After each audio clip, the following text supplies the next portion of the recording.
நிறைய பேர் கதவை பூட்டிட்டு பண்ற விஷயத்த நான் கதவை திறந்து வச்சுட்டு பண்ணேன், அவ்வளவுதான் வித்தியாசம். வேற எதுவும் கிடையாது, பண்ணாதவங்க யாரும் கிடையாது. கதவை திறந்து வச்சுட்டு பண்ணா அது என்னோட பேட் டைம். அதை படம் எடுக்கிறதுக்கு நிறைய பேர் கேமராவோட ரூம்குள்ளேயே வந்துட்டாங்க. அதனால அதுக்கு நான் ஒன்றும் பண்ண முடியும், ஏன்னா அது அவங்களுக்கு சாப்பாடு.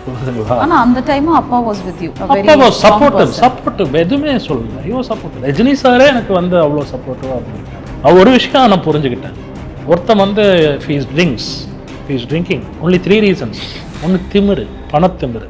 போடா, லைஃப்ல ரெஸ்பான்சிபிலிட்டி கிடையாது. செகண்ட் சந்தோஷம், எக்ஸ்ட்ரீம் சந்தோஷம். But he will be working. அவன் அடுத்த நாள் வேலைக்கு போயிடுவான், அந்த சந்தோஷத்தை என்ஜாய் பண்ணுவான். Next day will go for work. Will be having weekly once அந்த மாதிரி, மந்த்லி ஒன்ஸ் அந்த மாதிரி, ஒகேஷ்னலாக.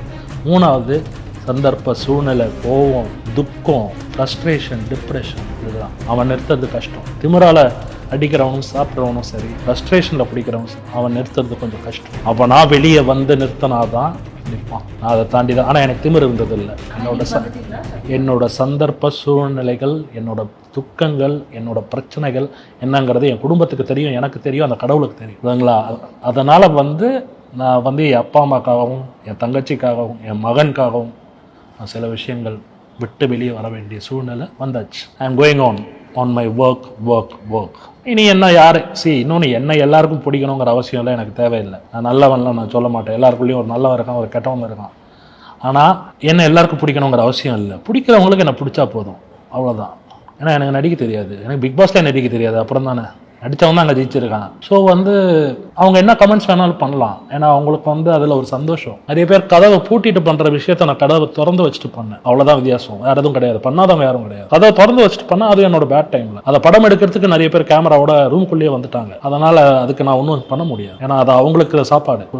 ஆனா அந்த டைம் அப்பா வாஸ் வித் யூ. அப்பா வாஸ் சப்போர்ட்டிவ் எதுவுமே சொல்லல. ஐயோ சப்போர்ட்டிவ். ரஜினி சாரே எனக்கு வந்து அவ்வளோ சப்போர்ட்டிவா இருந்திருக்காரு.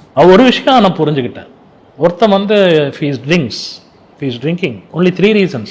ஒன்று திமிரு, பணத்திமிரு.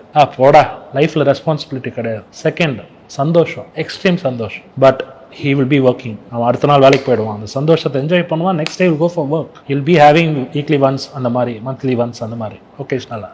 மூணாவது சந்தர்ப்ப சூழ்நிலை, கோவம், துக்கம், ஃப்ரஸ்ட்ரேஷன், டிப்ரெஷன். இதுதான் அவன் நிறுத்துறது கஷ்டம். திமிரால அடிக்கிறவனும் சாப்பிட்றவனும் சரி, ஃப்ரஸ்ட்ரேஷனில் பிடிக்கிறவனும் சரி, அவன் நிறுத்துறது கொஞ்சம் கஷ்டம். அப்போ நான் வெளியே வந்து நிறுத்தினாதான் நிற்பான். நான் அதை தாண்டி தான். ஆனால் எனக்கு திமிர் இருந்தது இல்லை. என்னோட சந்தர்ப்ப சூழ்நிலைகள், என்னோட துக்கங்கள், என்னோட பிரச்சனைகள் என்னங்கிறது என் குடும்பத்துக்கு தெரியும், எனக்கு தெரியும், அந்த கடவுளுக்கு தெரியும், இல்லைங்களா?